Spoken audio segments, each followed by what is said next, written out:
Hello, romance book lovers. Welcome to Tales from the Heart. I am Jenna Harte, and each week I post new episodes for my stories of crime and passion. Right now, we're listening to With This Ring, I Thee Kill, Book 3 of the Valentine Mysteries. This week is Episode 5, Chapter 5. Now, if you'd like to read along or get ahead in the story, you can get With This Ring, I Thee Kill from your favorite ebook retailer or save by buying it direct from me. Now, With This Ring, I Thee Kill is the third book in the Valentine Mystery series. If you missed book 1, Deadly Valentine, you can listen by checking earlier episode postings, or if you'd like to read it, you can get the book Deadly Valentine for free through my website at jennahart.com. Now, book 2, Old Flames Never Die, is available in earlier episodes postings as well, or available as an ebook at your favorite ebook retailers, or again, you can save by grabbing it through my shop. Now, Tales from the Heart is posted to podcast platforms and YouTube each week. These episodes are edited to censor out intimate content. If you'd like to have the version that includes the more spicier bits, plus get early access, behind the scenes information about the stories, bonus content, and more, please join me over on Ream. You can learn more at reamstories.com/Jenna Harte. Now, never miss the mystery or romance by hitting the subscribe button. And remember, all the details and links you might need are just a click away in the description. Now, snuggle up, get comfy, and enjoy the show. Chapter 5. Tess checked her watch. Jack had been gone longer than she expected. She decided that he and Brad must have gotten into some business, or maybe they went out for a drink. She looked back at the computer screen that gave her no information about the ring. She was supposed to be deciding what she was going to do about her law career, or planning a wedding. But the mystery of the ring kept her trying one search option, and then another. It also kept her out of Cora's way. Tess didn't know what Cora was doing in the kitchen. It smelled like cooking, but Tess wouldn't have been surprised if Cora was cooking up a bomb or poisonous stew. She decided it was best to let Cora do her thing, and Jack could deal with it when he got home. It was cowardly, but after the run-in with Tim and Cal that morning, and then Cora this afternoon, Tess was done with danger for the day. Her phone rang. Looking at the caller ID, she saw it was Kate Wells. Tess had no doubt that her TV reporter friend was making a double-duty call. She'd likely heard about the robbery attempt and wanted to make sure she and Jack were okay, and to get the story for the 6 o'clock news. Hey, Kate. Tess, I just heard. Are you two all right? Yes, we're fine. What happened? This is where things got tricky.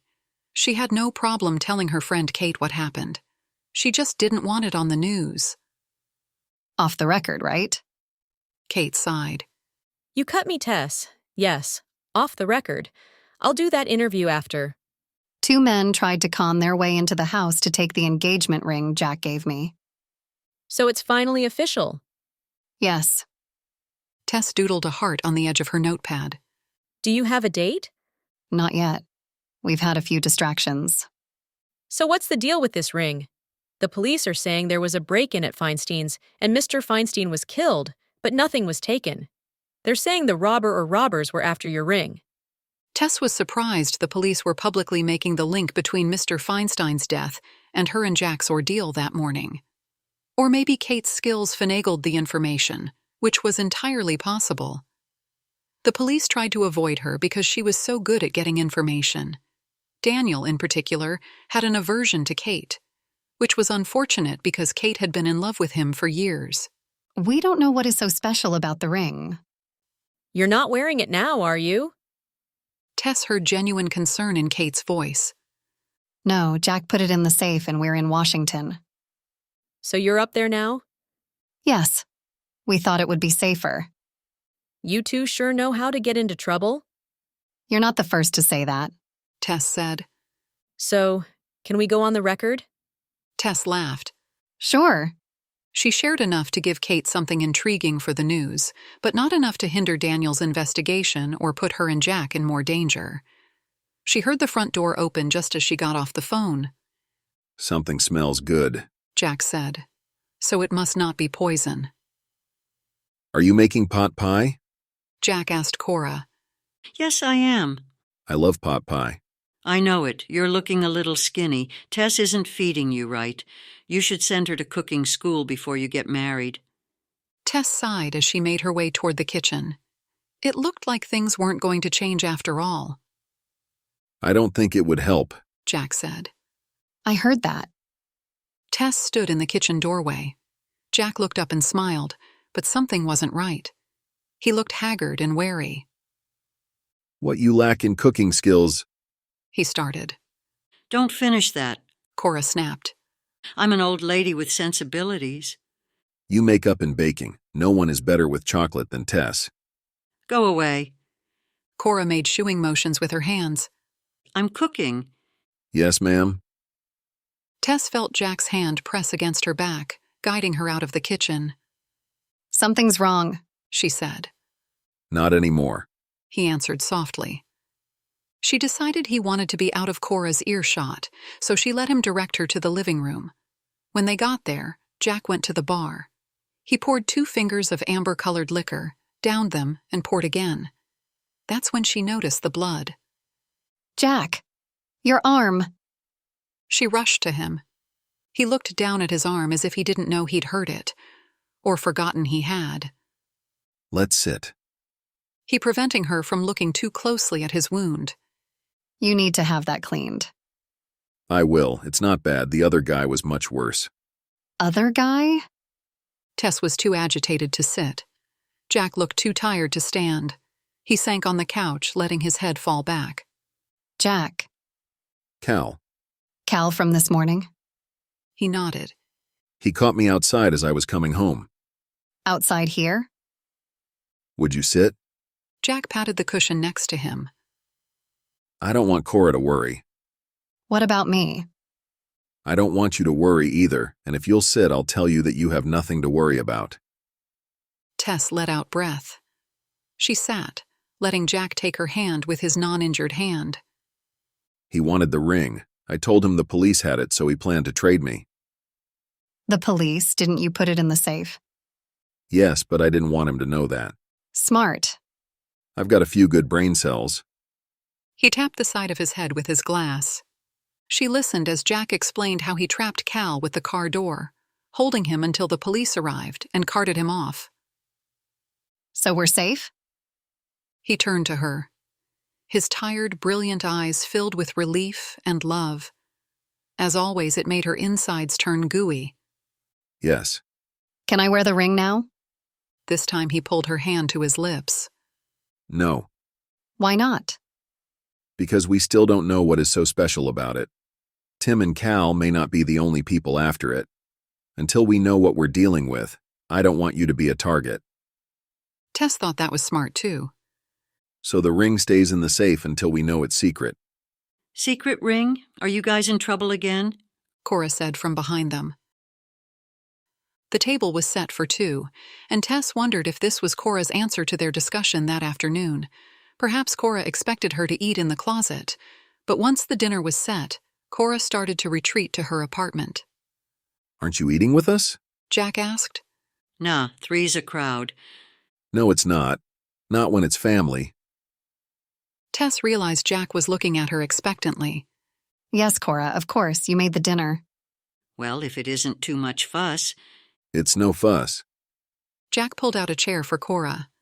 I'll get an extra setting. Tess retreated to the kitchen. By the time she returned, Cora and Jack were seated and waiting for her. Don't wait for me, Tess said. Dig in. So what's this thing about a secret ring? Cora asked again. Tess decided to let Jack tell the story. By the time he was done, Tess had wondered what all the hubbub was about. His version wasn't nearly as scary as she remembered it. She noticed he was careful to cover up the injuries to his arm.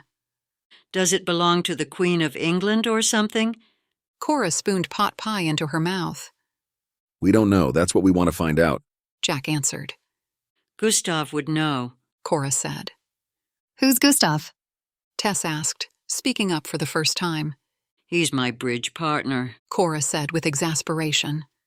Tess got the feeling that Cora expected her to know all of her friends and social habits.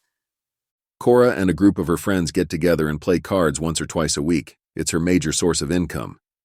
Jack explained with a wink to Cora. Damn right. Cora hooted. Gustav and I are our own little social security. So why would Gustav know about the ring? Jack asked. He knows all about old rocks. He took me to the museum there, by where the politicians mess up everything. He showed me all sorts of rocks. One had a curse because it was stolen. The guy that stole it was eaten by dogs. Tess cringed. All of a sudden, her pot pie didn't seem as appetizing. After hearing about the curse, I told Gustav to get me the hell away from there. At my age, you can't take chances with stuff like that. Jack reached over and took her hand. It will take more than an old curse to get you, Cora. Oh, you stop it.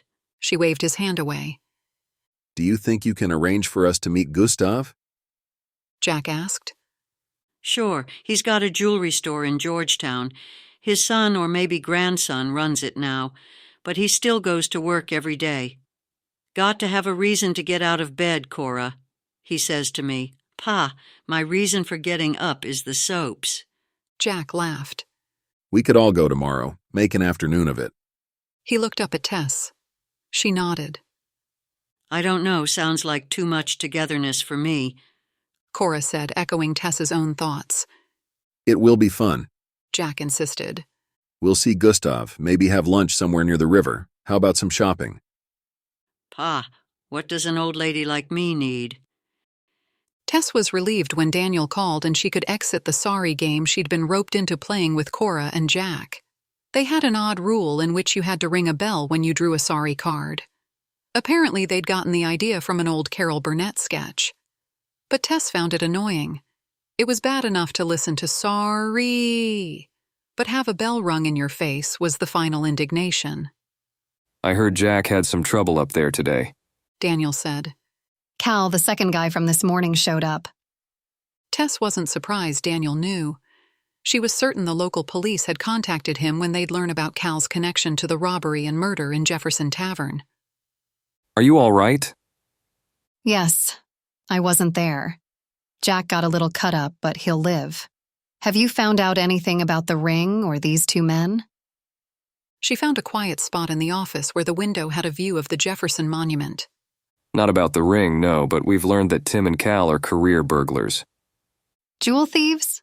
Tess asked. Not exclusively, but much of it is old stuff. Any idea if that ring is old? I don't know. We talked to Ricky and the woman at Bigby's, but didn't learn anything from them. She couldn't see Daniel, but she knew him well enough to know his silence was accompanied by a frown. Why were you two investigating this? It's bad enough that trouble follows you two. You don't need to go put yourself in the middle of it. What trouble? Tess said defensively. Ricky told us he thought the ring may have come from an auction, so we went to Bigby's and talked to the woman there. I emailed you.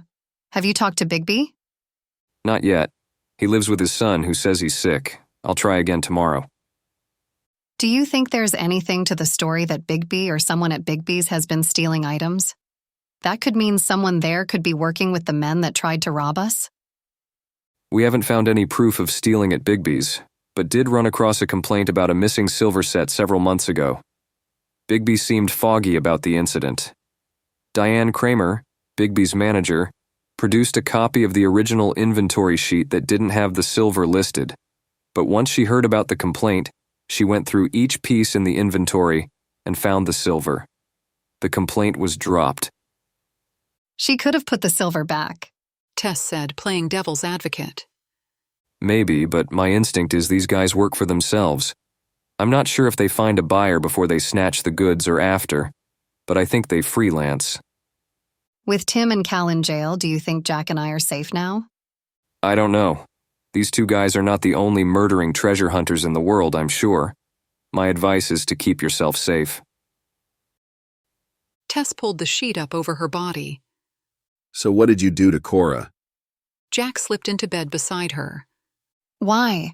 What did she say? Tess winced as she realized how defensive and guilty she sounded. He stopped settling himself into bed to look at her. You asked me to talk to her, so I did, that's all. She said matter-of-factly. That was a lot, I'm sure. He was smiling at her, and it made the angst of dealing with Cora seem almost worth it. It did cost me a couple chocolate peanut butter balls. He laughed. I told you that you could work wonders with chocolate. Tess considered telling him the part about how she hinted to Cora that she wouldn't be able to see her great-grandchildren if she continued her assault. She was surprised Cora hadn't tattled to Jack already. Instead, she'd made dinner. Maybe the chat did work. Or more likely, the chocolate peanut butter balls did. Do you think this Gustav guy can help us with the ring? Tess chose to change the subject instead of confessing. I don't know. He owns a jewelry store and knows about rocks at the Smithsonian. Do you believe that about the dogs? Jack laughed. The Hope Diamond is there and it is said to be cursed, although I wasn't aware dogs were involved. Probably she got her stories mixed up. Tess moved closer to him. He helped her by pulling her into his arms. So what did Daniel have to say? Jack asked. She repeated what she'd learned, which hadn't been much in terms of why there was such interest in her ring. He thinks they were probably working alone, she said. That's good, then we're safe. Do you think it's over? She looked up at him so she could see his eyes, hoping she'd be able to tell if he was softening his answer, as he had to Cora earlier. Did Cal say anything to suggest there could be more trouble? She felt a little shiver run through him, and realized that she and Cora both got the abridged version of events. Tell me the truth. He says he wants to kill me, but it will be hard from jail. Did he mention anyone else he might send? No, I think he was just angry. You know how people talk when they're caught. She could tell he was holding back and wondered if it was to protect her, or that he just didn't want to relive it. Jack wasn't a man who lived in the past. What was done was done. His eyes were always looking forward. I'm serious. You don't listen to me when I'm serious. He reminded her of their conversation earlier in the day. No one is nearly naked right now. He sighed. We'll keep a low profile just to be sure, but my guess is that they're the only ones. Did he say anything that would give a clue as to why the ring was special? She rested her head on his shoulder and gently ran her hand over the bandage covering his cuts. No. I keep wondering if it's the ring itself or maybe something about the ring that makes it valuable. What do you mean? If it did belong to the Queen of England, that would make it valuable. But maybe it's got a secret to it. Like a secret decoder ring? Tess didn't need to look in his face to know he was laughing at her.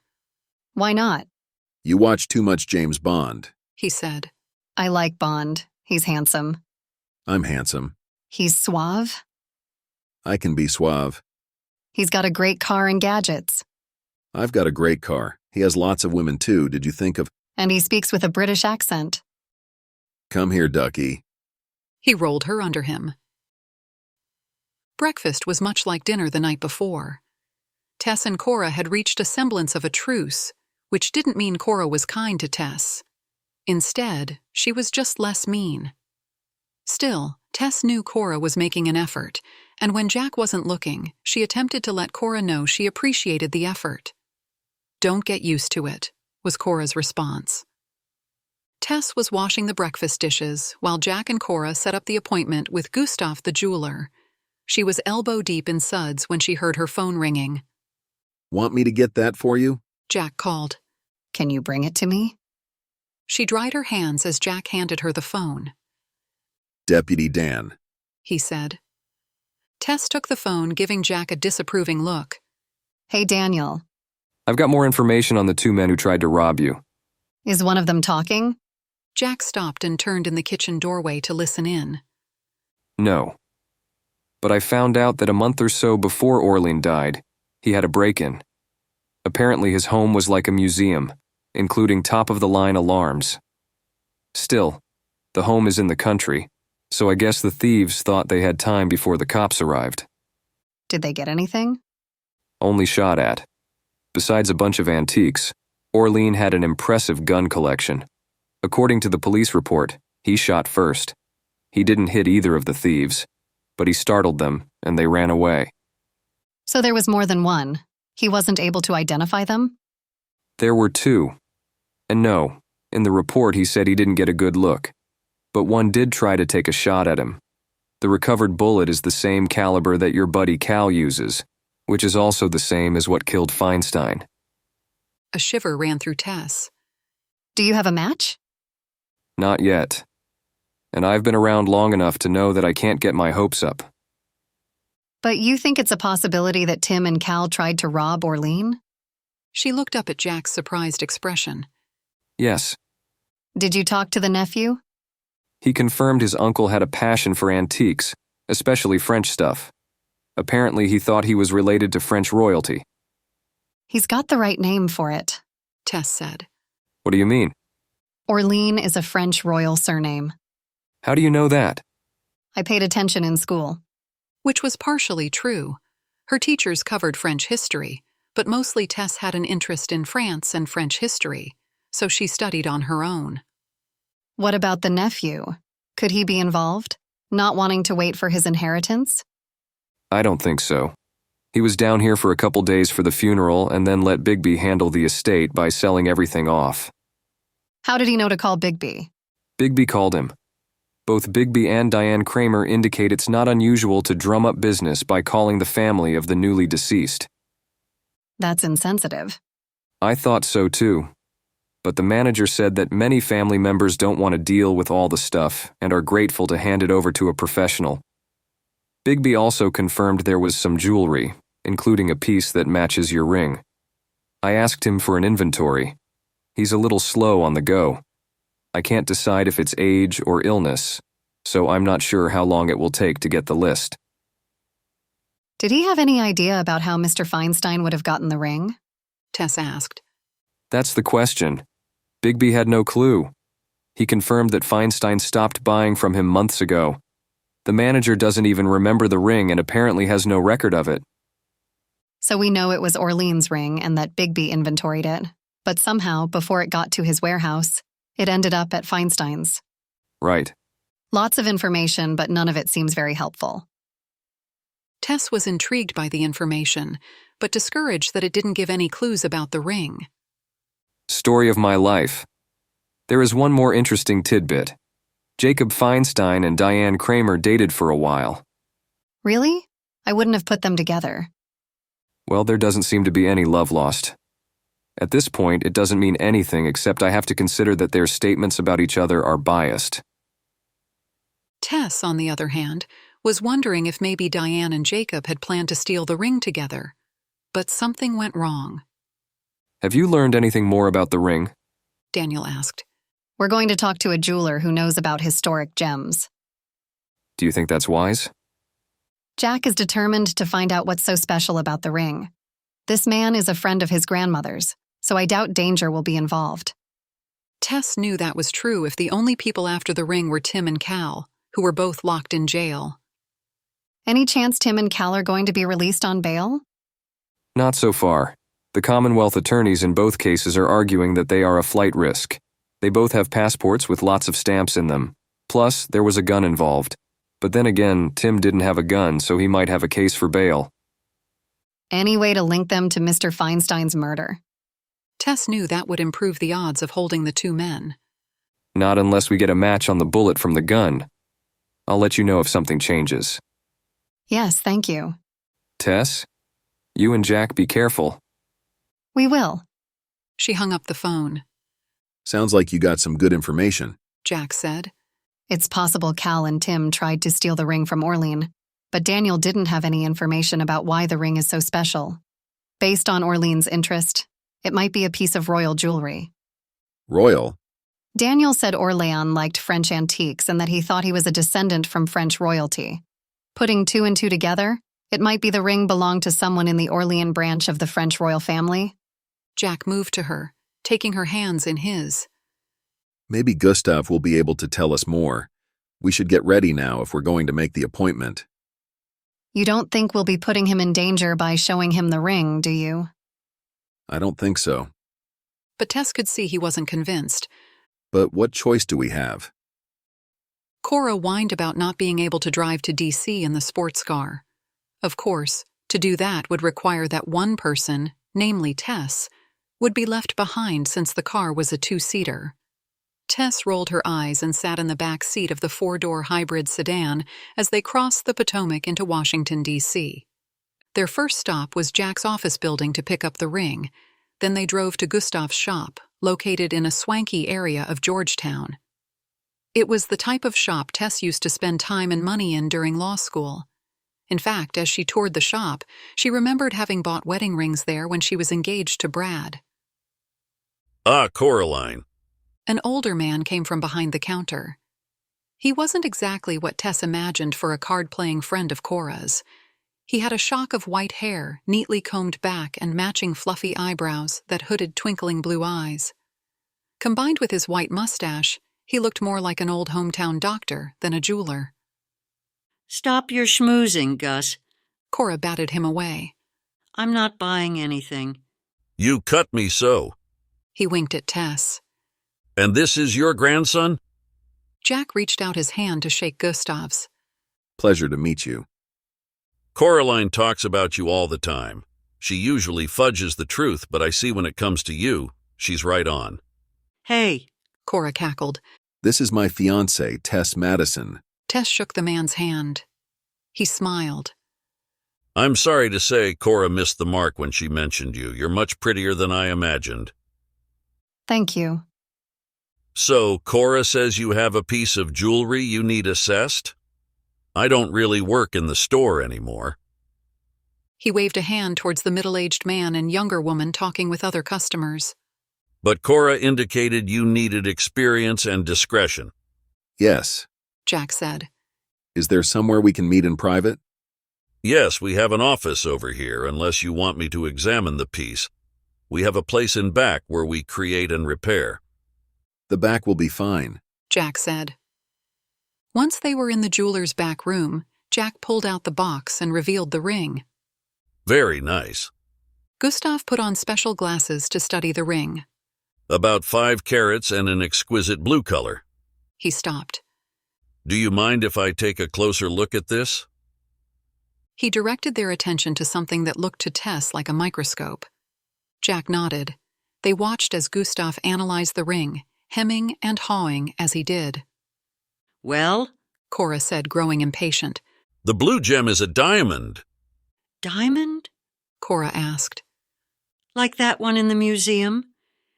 Yes, you remember this one is strikingly blue just like that one. Blue diamonds are not that rare, but dark ones like these are unusual. That's what made the Hope diamond famous. It's not the largest, but it's the bluest. And it's cursed. Cora wagged her finger toward the ring. Just like that ring. Cursed? Gustav asked. Our ring is very popular. Would you know why? Gustav's furry brows drew together. Nice jewelry often is. The people interested in this ring broke into a jewelry store but didn't take anything. All they wanted was this ring. Would that be normal? Jack asked. That does sound unusual. He looked again through the viewfinder. Do you know its history? That's why we're here, Gus. Cora said with exasperation. The last owner had an interest in antiques, especially from France? Tess added. Gustav's head jerked up. Old French jewels? She nodded. How old? Can't you tell how old it is? Jack asked. I can give a time estimate based on the styling, but it's a guess. We don't know how old, Tess said. Let me look closer. Once again, they waited as Gustav studied, took measurements, and wrote notes. Finally, he looked at them. Well? Cora asked. Are you going to tell us how old it is, or stand there and make us guess? I can't tell you exactly, but it could be as old as the 18th century. That's old, Jack said. An odd grin formed on Gustav's face. His eyes widened. It is possible that this ring used to be Marie Antoinette's. Tess's legs wobbled. Had she really been wearing a 250-year-old ring worn by the doomed queen? That's the cake lady, right? Cora asked. Gustav smiled at Cora. She didn't actually say that, but yes. How would a ring like that end up in Jefferson Tavern? Jack asked. Tess noted he looked a little piqued, too. Don't know. There's a rumor that no self-respecting gem expert believes that her jewels are hidden in Nova Scotia or with the heirs of a maid who escaped to England during the French Revolution. The money pit? Tess asked. You've heard that story then? Gustav asked. Yes. No one believes it, but the jewels are French and Canada was settled by the French, so they could have ended up there. No one knows. How did they go missing? Jack asked. During the French Revolution, there were several thefts at the palace. That's how they got the French blue, which we know is the Hope Diamond. That rock again? Cora said, annoyed. I can't say for sure that this ring was hers, but if it is 18th century, it would have been owned by someone with great wealth. I have a friend who is more knowledgeable about royal gems and, in particular, trying to determine what happened to Marie's jewels. He might be able to shed more light. I can arrange a meeting if you like. Jack's face showed uncertainty. Tess understood his concern. The more people who knew they had the ring, the more danger everyone was in. On the other hand, they needed to find out why the ring was worth killing for. You said that these stones are uniquely blue like the French blue. Tess said. It is possible they are from the same stone? It's never been proved, and most people don't believe it's possible that there were usable cuttings from the Tavernier blue, especially one this big. The what? Jack asked. That was the original blue diamond sold to Louis XIV by Tavernier. In India, they rarely cut stones at that time. It was Louis that had the stone cut to the French blue. There could have been cuttings, but they would have been small and probably unusable. But this ring could be royal booty, Cora asked. Gustav nodded. It's possible, but my friend would be better able to assist you with that. Or you can contact the Smithsonian or Versailles about it. Cora frowned. I say give it to the thieves. I don't much like Tess, but I know Jack would suffer if she lost her head. Thank you so much for listening to this episode of Tales from the Heart. I hope that you enjoyed it and that you will be back to find out what happens next. Will Jack and Tess meet with the expert and learn more about the ring? And are they safe or not? Now remember, you can listen to full uncensored episodes over at reamstories.com/Jenna Harte. All you have to do is click the follow button and then select With This Ring I Thee Kill audio to listen to all the episodes. If you'd like to read along or get ahead in the story, you can get With This Ring I Thee Kill from your favorite ebook retailer, or again, save by buying direct from me. All the details and links you might need are click away in the description. Don't miss the next episode. Be sure to hit the subscribe button so that you know when it's posted. Thank you again for listening, and until next time, this is Jenna Harte wishing you peace, love, and happily ever after.